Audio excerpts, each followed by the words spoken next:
اب اس کے بعد سوال پیدا ہوتا ہے کہ یہ رات جو ہے مخفی کیوں رکھی گئی؟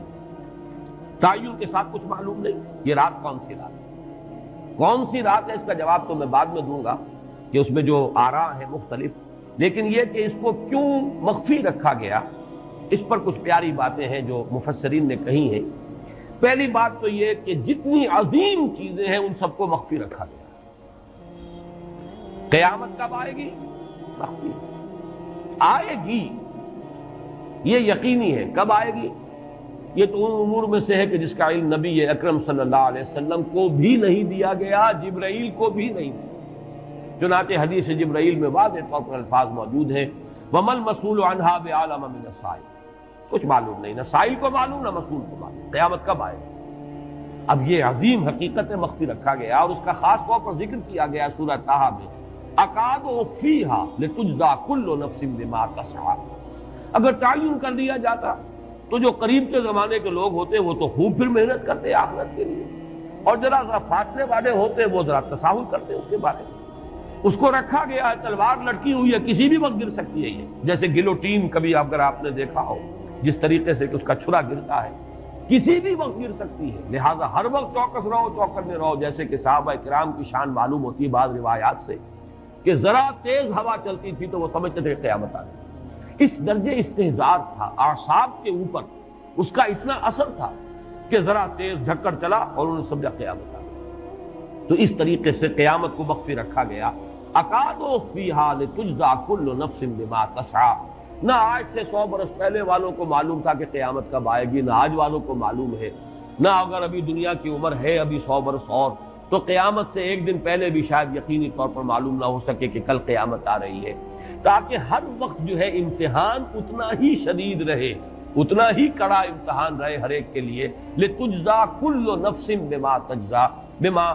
تسعی، تاکہ ہر ذی نفس کو بدلہ ملے اس کی سعی کے مطابق۔ اسی طریقے سے موت کا وقت معلوم نہیں، وما تدری نفس بأی ارض تموت، کہاں موت آئے گی کچھ معلوم نہیں، کہاں موت آئے گی، کب موت آئے گی کچھ معلوم نہیں۔ اسی طرح نوٹ کیجئے صلاۃ وسطیٰ، حافظوا علی الصلوات والصلاۃ الوسطیٰ معین نہیں، اس کے لیے آراء اگرچہ ہے، اکثر آراء جمع ہو گئی ہے صلاۃ العصر کے بارے میں، لیکن تعین سے حتمی طور پر نہیں کہہ سکتے۔ یہ رائے بھی ہے کہ کوئی بھی معین نہیں، تمام نمازیں جو ہیں وہ صلاۃ وسطیٰ کی حکم نہیں۔ بہترین نماز کوشش کرو کہ پوری محافظت کرو، صرف نماز کی نہیں، بہترین نماز، ہر نماز تمہاری بہترین نماز ہونی چاہیے، ہر روز روز عید ہو، ہر شب شب برات۔ اگر اللہ تعالیٰ کے ساتھ کوئی قلبی ربط ہے تو ہر دن جو گزر رہا ہے وہ روز عید ہے، اور ہر شب جو گزر رہی ہے وہ شب برات ہے۔ لیکن اگر وہ کہ انسان کو غفلت ان کے قلب پر طاری ہے تو وہ عید کا دن بھی اس کے لیے ایک عام دن ہے، اور شب برات بھی اس کے لیے ویسی ہی ایک رات ہے جیسی کہ ہر روز آتی ہے اور چلی جاتی ہے۔ اس اعتبار سے اس کو بھی خاص جو ہے معین نہیں کیا گیا صلاۃ وسطیٰ کون سی۔ اسی طرح بعض روایات میں جو آتا ہے اس میں اعظم، اللہ کا ایک نام ایسا ہے کہ اس کے واسطے سے اللہ سے جو بات مانگی جائے وہ رد نہیں ہے، لیکن وہ کون سا نہیں بتایا گیا۔ اقوال ہیں، اندازے ہیں، حی و قیوم پر زیادہ، الحی القیوم پر زیادہ لوگوں کا جو ہے وہ اجماع ہوا ہے، لیکن یہ کہ یقین سے نہیں کہہ سکتے۔ تو اسی میں اس کو بھی نوٹ کر لیجئے کہ اس کو مخفی رکھا گیا ہے لیلۃ القدر کو۔ لوگ زیادہ سے زیادہ محنت کریں، زیادہ سے زیادہ مشقت کریں، اس کے لیے جو بھی اس کی قدر و منزلت سے کسی درجے میں آگاہ ہے، وہ اگر معین ہی ہو جاتا کہ ایک شب یہ ہے تو پھر تو سب کے سب اس رات میں محنت کر لیتے، باقی راتیں جو ہیں وہ پھر سونی اور ویران گزرتی۔ لیکن یہ کہ مطلوب یہ ہے کہ زیادہ سے زیادہ راتیں آباد ہوں، زیادہ سے زیادہ راتوں میں ذکر ہو، عبادت ہو، دعا ہو، اس لیے اس کو مخفی رکھا گیا۔ یہ حکمت ہے۔ اس میں بھی ایک عجیب نکتہ ہے جو امام راضی رحمۃ اللہ علیہ نے بیان کیا ہے، اور حوالہ اگرچہ نہیں دیا اس حدیث کا، لیکن ایک روایت کے حوالے سے بات بیان کی ہے کہ اس کے ظاہر نہ کرنے میں بھی اللہ کی ایک شفقت اور رحمت ہے بندوں کے حق میں، اس لیے کہ اس کی قدر جتنی زیادہ ہے اتنی ہی اس کی ناقدری پر سزا ہوگی۔ اگر معلوم ہو کہ یہ شب ہے اور اس کی ناقدری کو انسان کرے تو گویا کہ پھر وہ اتنا ہی زیادہ مورد عقاب اور مورد سزا بن جائے گا۔ اس کے لیے ایک بڑا پیارا واقعہ نقل کیا امام راضی نے کہ حضور صلی اللہ علیہ وسلم حضرت علی رضی اللہ تعالی عنہ ایک روز مسجد میں داخل ہوئے، ساتھ ہی آئے ہیں، دیکھا کہ ایک شخص سو رہا ہے، نماز کا وقت ہو چکا تھا۔ حضور نے حضرت علی سے فرمایا کہ اسے جگا دو، اسے ہوش میں لے آؤ تاکہ یہ وضو کرے، نماز کے لیے تیاری کرے۔ حضرت علی نے امتثال امر کیا، جا کر جگا دیا۔ لیکن پھر ایک سوال کیا حضرت علی کہ حضور آپ تو خود نیکی کے کاموں میں بہت سبقت فرمانے والے ہیں، سباق بالخیر یہ لفظ ہے، سبقت کرنے والے بہت کثرت کے ساتھ، تو آپ نے یہ جو ہے یہ کام خود کیوں نہیں فرمایا اور مجھے کیوں اس کے لیے آپ نے حکم دیا؟ آپ خود بھی اسے جگا سکتے تھے۔ آپ نے فرمایا کہ تم اس کی حکمت کو سمجھ لو، میرے جگانے پر اگر وہ نہ جاگتا اور انکار کر دیتا تو کفر ہو جاتا اس کے حق میں، اور تمہارے جگانے پر اگر کوئی تساہل سے بھی وہ کام لیتا تو وہ کفر نہ ہوتا۔ تو یہ ایک فرق ہے کہ اللہ تعالیٰ کی طرف سے ایک شفقت ہے کہ حضور صلی اللہ علیہ وسلم جگاتے اور کسی درجے میں وہ انکار کر دیتا۔ کبھی ایسا بھی ہوتا آدمی نیند میں ہے اور وہ کہتا جاؤ جاؤ مجھے آرام کرنے دو، تو اگر میرے ساتھ یہ معاملہ ہوتا تو وہ کفر کے درجے کو پہنچ جاتی بات، لیکن اگر تمہارے ساتھ یہ معاملہ ہو بھی جاتا تو اس درجے شدید نہ ہوتا۔ تو گویا کہ حضور نے اس شخص پر شفقت کے اعتبار سے یہ شکل اختیار کی کہ خود نہیں جگایا، بلکہ یہ کہ حضرت علی رضی اللہ تعالیٰ عنہ کو حکم دیا کہ اسے جگا دیں۔ تو یہ نقطہ کہ لیلۃ القدر کے اخفاء میں یہ بات بھی ہے کہ اگر اس کو عیاں کر دیا جاتا، معین کر دیا جاتا، تو پھر جو لوگ اس سے غافل رہتے پھر وہ بہت سخت ناقدری کا ارتکاب کرتے اور بڑی سزا کے مستوجب ہو جاتے۔ اب چھٹی بحث ہے کہ وہ رات کون سی ہے۔ اگرچہ ایک رائے شاذ یہ بھی ہے کہ وہ رمضان سے باہر کی رات بھی ہو سکتی ہے، لازم نہیں ہے کہ رمضان ہی کی کوئی شب ہو۔ اس میں چونکہ بعض حضرات نے ایک روایت کی وجہ سے جسے ہم شب برات کہتے ہیں، لیلۃ البرات، یہ شعبان کی 15ویں شب، درمیانی شب، اور اس کے بارے میں ایک روایت موجود ہے حضرت عائشہ صدیقہ رضی اللہ تعالی عنہا کی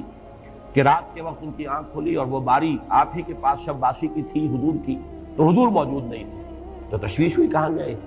تو جب تلاش کی گئی تو معلوم ہوا کہ حضور جنت البقیع قبرستان میں پہنچے ہوئے ہیں اور وہاں آپ ان کے لیے جو بھی وہاں دفن ہیں ان کے لیے استغفار فرما رہے ہیں۔ جب پوچھا گیا معاملہ کیا تو آپ نے فرمایا یہ بڑی عظیم رات ہے اور اس رات میں فوت ہونے والوں کا فیصلہ ہو جاتا ہے، پیدا ہونے والوں کا فیصلہ ہو جاتا ہے۔ تو اب وہ بھی ایک لیلہ مبارکہ، اسی وجہ سے بعض لوگوں نے وہ جو سورہ دخان کی ابتدائی آیات ہے انا انزلناہ فی لیلۃ مبارکۃ، اس کو محمول کیا ہے اسی رات پر کہ جس کو ہم شب برات کہتے ہیں اپنی عام اصطلاح میں، لیلۃ البرات اسے عربی میں کہا جاتا ہے۔ برات کے معنی کسی کا چھٹکارا پا لینا۔ یہ شب برات جو ہے وہ برات شادی والی برات نہیں ہے، بلکہ یہ برات کا لفظ ہے عربی زبان کا، جو ہمارے ہاں وہ غلط العام میں برات شب برات بن گیا ہے۔ برات برات من اللہ ورسولہ، جو سورہ برات کا پہلا لفظ ہے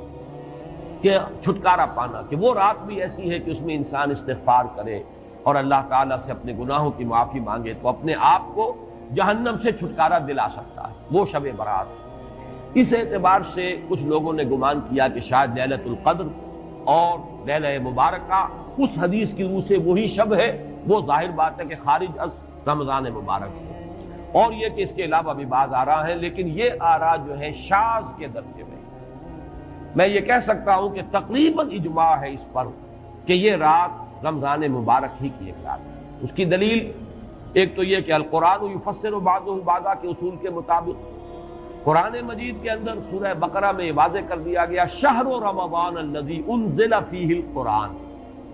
رمضان مبارک کا مہینہ وہ ہے کہ جس میں قرآن نازل کیا گیا، اور یہاں فرمایا انا انزلناہ فی لیلۃ القدر، ہم نے اس کو اتارا ہے لیلۃ القدر میں۔ ان دونوں کو جوڑیے تو اس کا ایک لا محالہ جو ایک انیویٹیبل رزلٹ نکلتا ہے وہ یہی ہے کہ یہ لیلۃ القدر رمضان مبارک ہے۔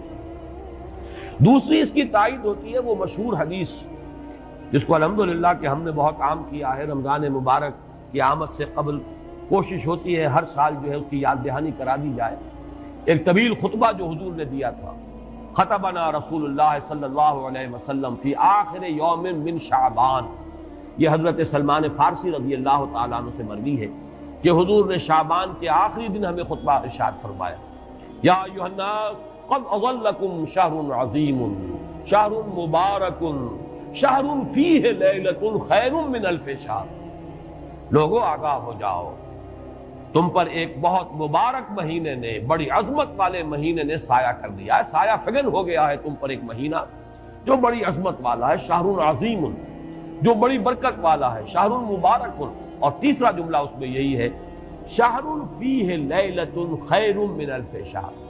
وہ مہینہ کہ جس میں ایک رات وہ بھی ہے کہ جو 1000 مہینوں سے افضل ہے۔ ان دونوں چیزوں کے حوالے سے تقریباً دلائل بھی موجود ہیں، اور ویسے یہ کہ جیسا کہ میں عرض کر چکا ہوں اجماع ہے کہ یہ رمضان مبارک ہی کی ایک شب ہے۔ لیکن رمضان مبارک کی کون سی شب ہے، اس پر بعض مفسرین نے تو لکھا ہے کہ 40 قول ہیں۔ چنانچہ صاحب تفسیر مظہری قاضی ثناء اللہ پانی پتی نے، میں نے وہ تفصیل تو نہیں پڑھی، کہ 40 قول نقل، لیکن امام راضی نے جو 9 قول نقل کیے ہیں وہ میں تیزی کے ساتھ آپ کو سنا دیتا ہوں۔ ابن رزین رحمہ اللہ کا قول یہ ہے کہ رمضان کی پہلی شب ہے۔ حضرت حسن بصری رحمت اللہ علیہ، یہ ہے تابعین میں سے، اس لیے میں رضی اللہ عنہ نہیں کہہ رہا، رحمت اللہ علیہ۔ حضرت حسن بصری رحمت اللہ علیہ کی رائے ہے کہ یہ 17ویں شب ہے، یعنی وہ شب کہ پھر جس کے اگلے دن جو ہے وہ غزوہ بدر ہوا ہے، یوم الفرقان۔ حضرت انس رضی اللہ تعالی عنہ مرفوعاً روایت کرتے ہیں کہ یہ 19ویں شب ہے۔ محمد بن اسحاق جو بہت بڑے سیرت نگار ہیں حضور کے، ان کا قول ہے کہ یہ 21ویں شب ہے۔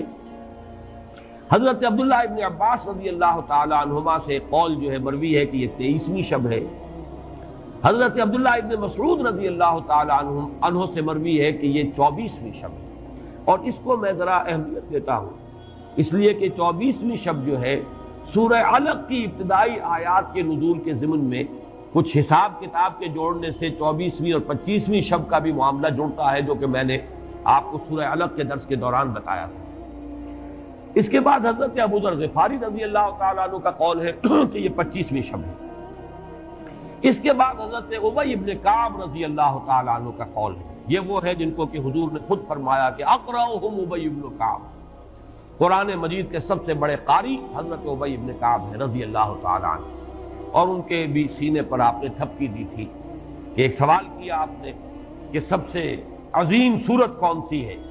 اور جب انہوں نے صحیح جواب دے دیا سورہ فاتحہ، تو پھر یہ کہ اس پر حضور نے تھپکی دی کہ تمہیں اللہ تعالیٰ نے بہت صحیح مناسبت عطا کی ہے علم کے ساتھ۔ ان کی اور صحابہ میں سے بہت سے لوگوں کی رائے، یہاں تک کہ یہ کہا جا سکتا ہے کہ بقیہ اقوال جو ہے وہ شاذ کے درجے میں ہے، اور یہ گویا کہ اگر اجماع نہ کہا جائے تو بہت حد تک اتفاق کے درجے میں ہے کہ یہ 27ویں شب ہے۔ اور اس 27ویں شب کے ضمن میں حضرت عبداللہ ابن عباس سے ایک روایت میں پہلے آپ کو بتا چکا ہوں کہ 23ویں شب ہے، لیکن 27ویں شب کے ضمن میں جو مختلف روایات حضرت عبداللہ ابن عباس رضی اللہ تعالی عنہما سے مروی ہیں، ان میں بھی کچھ لطیف نکات ہیں، وہ میں بعد میں بیان کروں گا۔ اس کے بعد ایک شاذ قول اور بھی ہے کہ یہ 29ویں شب ہے۔ تو یہ گویا کہ 9 ہے اقوال، جن میں سے بعض جلیل القدر صحابہ کے ہیں، عبداللہ ابن مسعود، ابو ذر غفاری، ابن عباس، ابی ابن کعب، لیکن یہ ہے کہ سب سے زیادہ جو اتفاق اگر اجماع نہ کہا جائے تو 27ویں شب پر ہے۔ اس 27ویں شب کے بارے میں حضرت عبداللہ ابن عباس نے 3 نکتے بیان کیے۔ ایک نکتہ تو یہ ہے کہ یہ پوری سورہ مبارکہ جو ہے سورۃ القدر، اس میں 30 الفاظ ہیں، اور ان 30 الفاظ میں سے 27واں لفظ ہے ہیا حتی مطلع الفجر، یہ 27واں ہے۔ اس کے اعتبار سے گویا کہ انہوں نے ایک ربط قائم کیا ہے کہ یہ 27ویں شب ہے۔ ایک بات انہوں نے یہ کہی ہے کہ اللہ تعالیٰ کو وطر محبوب ہے، اللہ وطر و یحب الوطر، اللہ خود بھی اکیلا ہے اور وطر کو پسند کرتا ہے۔ پھر یہ کہ وطر جو ہے اب رمضان مبارک کے اندر اگر وہ وطر شمار کیے جائیں گے تو 14-15 وطر بن جائیں گے، لیکن اس میں چونکہ آخری عشرے کے بارے میں بہت سی روایات جو ہیں ان کا تقریباً اجماع ہو جاتا ہے کہ آخری عشرے میں، تو آخری عشرے میں بھی 5 وطر آئیں گے، 21ویں، 23ویں، 25ویں، 27ویں، 29ویں۔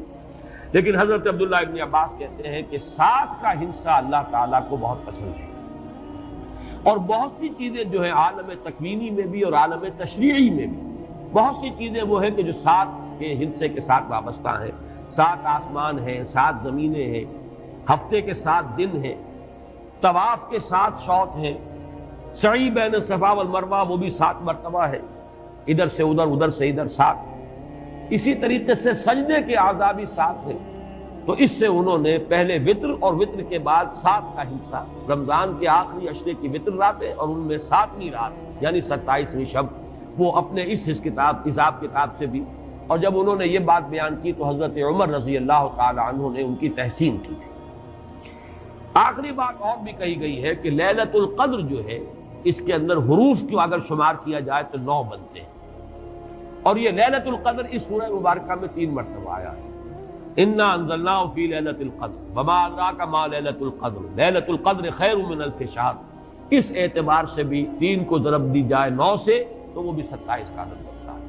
بہرحال یہ میں نے جیسا کہ عرض کیا تھا کہ ان کا کوئی تعلق نہ صرف سے ہے، نہ نحو سے ہے، نہ روایات سے، لیکن بہرحال حضرت عبداللہ ابن عباس کا ایک ذوق ہے. اس کو آپ ذوقی باتیں بھی کہہ سکتے ہیں، لیکن یہ کہ حضرت عبداللہ ابن عباس کی ذوقی بات ہے، لہذا اس کا کم سے کم تذکرہ ہو جانا چاہیے. ایک بحث یہ ہے کہ اہی باقیۃ ام لا، کیا یہ رات جو اس کی عظمت تھی یہ باقی ہے یا صرف وہی رات جو تھی جس میں کہ قرآن مجید نازل کیا گیا وہی عظمت کی حامل تھی؟ انا انزلناہ فی لیلۃ القدر، یا یہ کہ اب بھی ہر سال یہ رات آ رہی ہے تو اسی عظمت کی حامل ہے، اسی قدر و منزلت کی، اسی برکت کی حامل ہے؟ اس پر بھی تقریباً ایک اجماع ہے کہ یہ لیلۃ القدر باقی ہے، ہر سال آتی ہے. اس کے ضمن میں بلکہ میں چاہتا ہوں کہ اپنے قول کی تصحیح کر دوں کہ ایک رائے میں نے ابتدائی دور میں بیان کی ہے اپنے بعض خطبات میں، تقاریر میں، اور وہ جیسا کہ ایک خطیبانہ انداز ہوتا ہے، قرآن مجید کی عظمت کے بیان کے ضمن میں میں یہ باتیں، یہ بھی نقطے کے درجے کی باتیں ہوتی تھی اور وہ میں بیان کرتا رہا ہوں کہ قرآن ہے اصل عظمت کی حامل شے. جس رات میں یہ قرآن نازل ہوا وہ لیلۃ القدر بن گئی. گویا کہ لیلۃ القدر کی عظمت جو ہے وہ قرآن کی عظمت سے مستعار ہے. جس مہینے میں یہ نازل ہوا وہ مذہب جو ہے، وہ مہینہ جو ہے مبارک ہو گیا، شہر المبارک، اور وہ مہینہ جو ہے وہ روزے کی عظیم عبادت کے لیے مختص کر دیا گیا. اسی طریقے سے جو دن اس کی تعلیم کے لیے خاص کیا گیا، جو جمعے کا دن جو ہے وہ در حقیقت تعلیم قرآن کے لیے، یتلو علیہم آیاتہ ویزکیہم ویعلمہم الکتاب والحکمہ، جو حضور کا عمل تھا اسی کو دوام عطا کیا گیا ہے خطبہ جمعہ کی صورت میں. وہ دن جو ہے وہ سید الایام بن گیا کہ ہفتے کے دنوں میں وہ سردار دن ہے، جمعے کا دن جو ہے وہ سردار ہے تمام دنوں میں. یہ بات اپنی جگہ پر صحیح ہے جہاں تک اصولی اعتبار سے، لیکن میں اس میں جو تصحیح کر رہا ہوں جزوی طور سے وہ یہ ہے کہ لیلۃ القدر کی عظمت جو ہے وہ خود اپنی جگہ پر ہے، فی نفسہا ہے، اپنے ہی مقام پر ہے، اپنی جگہ ہے، بجائے خود، جسے کہتے ہیں فارسی میں بجائے خود عظمت کی حامل ہے. اور اس کی عظمت کا مقام یہ بھی ہے کہ اس میں فیہا یفرق کل امر حکیم، تمام معاملات جو ہیں اللہ کے فیصلے جو ہیں ان کو ایشو کر دیا جاتا ہے، وہ گویا کہ حوالے کر دیے جاتے ہیں، وہ فیصلے صادر ہو جاتے ہیں اللہ تعالیٰ کی جناب سے. تو یہ اس کی عظمت قدیم ہے. قرآن کا نزول اس کے ساتھ شامل کیا گیا ہے کہ اس عظیم رات کا انتخاب کیا گیا ہے قرآن کے نزول کے لیے. یہ میں چاہتا تھا کہ اپنے ان سابقہ بیانات کے ضمن میں یہ تصحیح جو ہے میں آپ کو نوٹ کرا دوں.